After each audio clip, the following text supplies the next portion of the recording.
Over 3 years, I interviewed at least a dozen professional women on this podcast. They were physicians, founders, lawyers, executives. They were in different fields, different decades, and led different lives. And all were given the same exact advice: work twice as hard, prove yourself, earn your seat at the table, and figure out the rest of your life on the side. This is the career strategy we've been handed. They didn't give it a name, but I call it the compliance strategy. And we all paid the same exact price: burnout, exhaustion, and no guarantee that career success actually follows. I know because I am one of them. After 15 years of becoming a trauma surgeon, raising 6 kids, and following every rule of the compliance strategy, I almost quit medicine. And that's when the question came up for me: if working twice as hard still leads to burnout, what other option do we really have? So today, I'm coming back with a new name, a new mission, and a new question I want every ambitious woman to start asking herself. This is the Defiant Career. Let's begin. The last episode of this podcast came out in November of 2022. I want to tell you what happened in that silence. The original podcast launched in 2019 with one mission: make professional Muslim women visible, share their stories, and prove that the path exists. We had 33 episodes, multiple women from different fields, 2 seasons, and you learned an enormous amount from every guest. Then the pandemic hit, and both Dr. Hani Ahmed, my original co-founder, and I were frontline physicians with young children, and the show went quiet. Not because we stopped caring, but because we were living the exact tension the show was about. For those of you new to the podcast, a quick introduction. My name is Dr. Ghalil Hussein. I'm a double board certified trauma surgeon. I'm also a mom of 6 and the founder of Defiance Academy. I started this podcast, originally called the Professional Muslim Women Podcast, with Dr. Hani Ahmed, who's an internal medicine doctor who has stepped back from the show. I am bringing it back with a new mission. So a little bit of background on my experience and why I continue on this mission. I've spent 15 years becoming a double board certified trauma surgeon as a hijabi Muslim woman while having 6 kids during training. I've navigated racism, sexism, Islamophobia, the entire way up the ladder. I followed every single rule of the compliance strategy. I worked twice as hard. I've proven myself at every level. I earned every seat at the table. Then I thought I had made it. I became an attending. The destination I had been promised was worth all the sacrifice, all the sleepless nights, and all the time away from my children. And in my first year in practice, I walked into a hostile workplace that was compromising my ability to care for my patients. I could not lead a team to help save a dying patient. And I came to a point where I was about to walk away from a career I'd spent 15 years building because it was physically, psychologically, and mentally breaking me. And that's when the idea of hard work changed for me. If working twice as hard only leads to burnout and wanting to quit a career you've spent your entire life building, then that strategy is wrong. When we started this podcast, I wasn't podcasting about work-life balance. I was living it and trying to figure it out.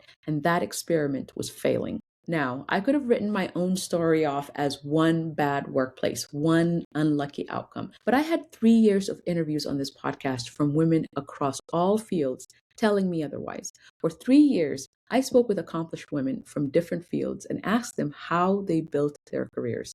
They came from different countries, different decades, they had different families, different starting points, and faced different obstacles. But when I started listening for the pattern, every single one of them had been given the same piece of advice early in her career: work twice as hard, prove yourself, earn your seat at the table. This advice was so universal, it was invisible. Nobody questioned it because nobody had a name for it. We just called it being a hard worker, or paying your dues, or earning your stripes. And that's what made it disturbing. The outcomes were all the same: burnout, exhaustion, health costs, strained relationships, and no guarantee, none whatsoever, that career success was waiting for you at the end of all that sacrifice. The same career advice to work twice as hard given to all these women across the globe, across industries, and they all had similar outcomes of burnout and exhaustion.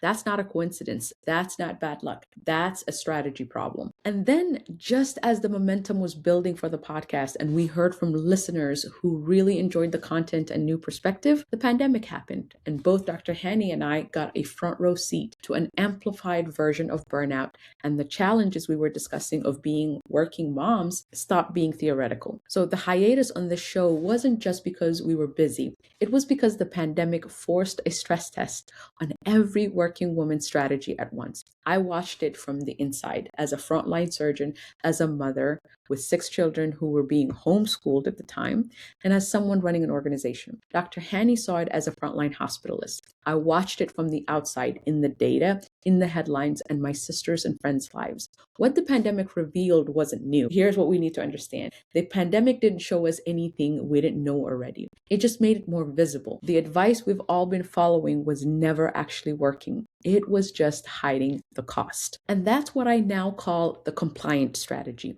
Women navigating workplaces that weren't designed for them while carrying the full responsibilities at home are expected to work twice as hard, prove themselves, don't make waves by demanding change, earn every seat by being indispensable, agreeable, and tireless. Trust that the system will reward you for it, that you'll eventually get the flexibility that you need and achieve work-life balance. It expects you to treat your career as one optimization problem and your life, your partnership, your family, your faith, your kids, your health as a separate problem you handle on your own time.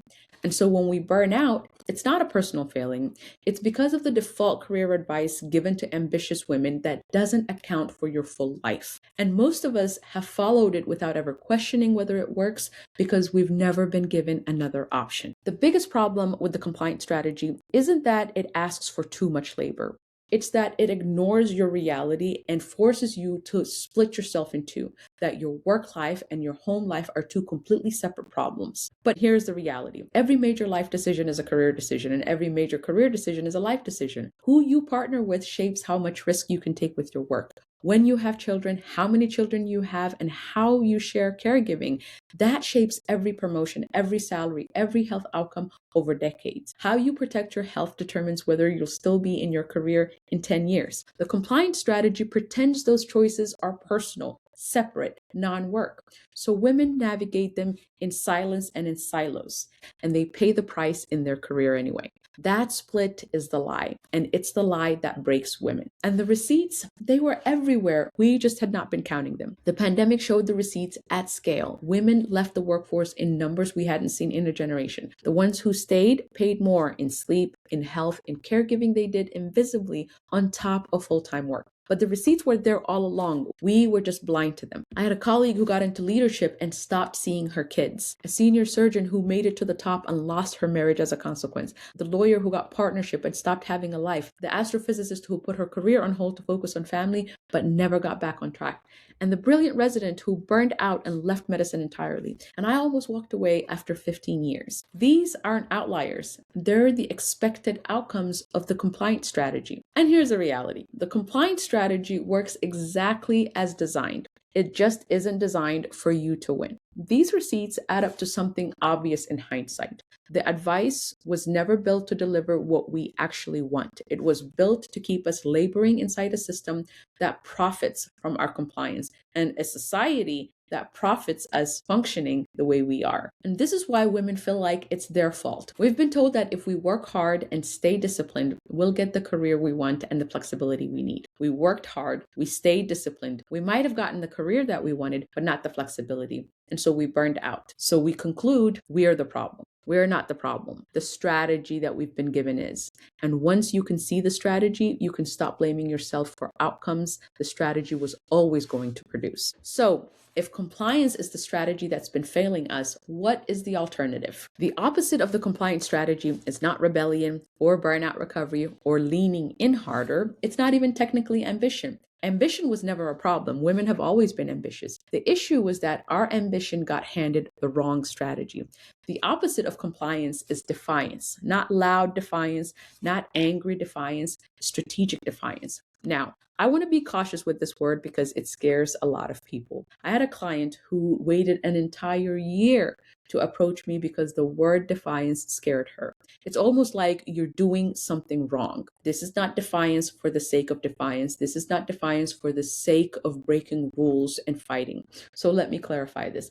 Defiance, the way we define it, is not fighting and rebelling for the sake of it. It is strategic. And the reason this strategy exists is because of pure necessity. I was forced to create this strategy for myself when I was faced with the possibility of walking away from a career I'd spent 15 years building. I went to a women's empowerment conference to look for guidance in how to lead in the hostile workplace I was navigating. I couldn't tell whether it was racism, Islamophobia, sexism. I didn't know what it was. And the keynote speaker at that conference on diversity, equity, and inclusion stood up there and talked about everything women face in the workplace: pay gap, leadership gap, awards gap, grant funding gap. And when I asked about the actual issues I was facing, her response was, I don't do race. And so the reality is that the challenges that we're facing, especially as women of color, nobody addresses. They are too difficult, they are too uncomfortable. And so we are expected to continue being compliant, and we are expected to continue tolerating the kind of workplaces that we're walking into and to endure it. And so the reality is the challenges that we face, especially as women of color, are not being addressed, even in circles where they're supposed to be front and center. And so as a result, I decided to build a different strategy. And I started calling it the Defiant Career Strategy. I've been studying how women have been navigating life and career, what led us to being called superwomen, and how we all ended up burning out and leaving the workforce. I've researched the career myths we've been told to accept as truth and the impact they've had. And I've been refining the strategy to undo the years of conditioning we've all been through. And I've been teaching it inside Defiance Academy for the last 4 years. And it's the strategy this show going forward is built around. But it's an extensive strategy, and I'm not going to give it to you in one episode. So over the next year, this show is going to walk you through what defiance looks like at every level of your career, episode by episode, decision by decision, story by story. For now, I have 2 invitations for you. One, I built a quick assessment that helps you see the impact the compliance strategy is having on you. It's a quick 2-minute quiz. The link is in the show notes. And every month, I run a workshop inside Defiance Academy where I walk through how to apply Defiance in real time. Link will be in the show notes for that too. Here's the image I want you to walk away with from this episode. Most career advice treats you like you're climbing the same exact ladder as your male colleagues, and you're doing it under the same conditions. The Compliant Career Strategy says both of your ladders are the same, they're sturdy, and they reach all the way to the top of a building, and that there are no barriers to you reaching the top. The Defiant Career Strategy is realistic. It says, number 1, you are not on the same career ladder. While your male colleague has a sturdy ladder that goes all the way to the top of the building, your ladder, number 1, doesn't make it to the top of the building. It stops short, meaning women don't have direct access to leadership the way men do. Right? Our path to leadership and being at the top of our careers is not as straightforward. We don't have the connections, we don't have the networks the same way they do. And especially if you are a first generation, you're figuring every step out on your own. Number 2, that ladder is broken. There are rungs that are broken and it is not very sturdy. That's an indication of how hostile the workplace can be and that it's challenging to navigate the workplace as a woman, especially as a woman of color. Number 2, you're carrying a baby and groceries that your male colleague doesn't. He has an entire support system that handles all that for him. You as a woman are still expected to carry your household responsibilities no matter how much you work. As if that wasn't enough, there's an anchor on the ground with a chain attached to your ankle. As you go up the ladder, that chain yanks on you and keeps you from advancing. What does that mean? Those are homocultural expectations. As women advance in the workplace, as women make more money, she faces challenges and backlash based on her gender. And no amount of hard work or time management or self-care will fix burnout coming from climbing a ladder that way. You have to change the circumstances. And once you see that, once you have that image in your head, you can't unsee it again. That's the beginning. That clarity is the beginning of defiance. Here's what the show is now and what you can expect from me every other week. New name. This is the Defiant Career now. We are no longer compliant. We are building a defiant career. And it's the same feed, so you don't have to resubscribe. The Defiant Career is the evolution of the Professional Muslim Woman podcast. The back catalog stays. The 33 episodes of guest interviews are research that informed the strategy, and they're still worth listening to. The Defiant Career will now be a new format. Solo episodes every other week, each one going deep on a single decision the compliance strategy has been quietly making for you and what defiance looks like in that specific moment. We will continue to have occasional guests, but our conversations are going to shift a little bit. I'm going to show you what's broken, the career myths that we've been following, what it's costing us, and I'm going to show you an alternative. So we're moving away from just sharing stories to actually being proactive and doing something about them. We're going to show you how to change how we navigate our life and career so we're no longer compliant. If you're not already subscribed, Subscribe to the podcast so you don't miss any episodes. You can also submit a question. The link to submit a question will be in the show notes. The best questions will become an entire episode. I will spend an entire episode answering a specific question and going deep. Take the quiz, come to the workshops. All the links are in the show notes. The original mission of the show was to make professional Muslim women visible. The new mission is to give you strategy so you can achieve career success without compromise. If anything in this episode landed somewhere uncomfortable, if you recognized yourself in the receipts, if the latter image is still in your head, that recognition is the beginning, not the end, the beginning. The next episode drops in 2 weeks. We're going to go deep on the first question every woman has to answer before she can do anything else. Do I actually want what I've been chasing, or did I inherit it?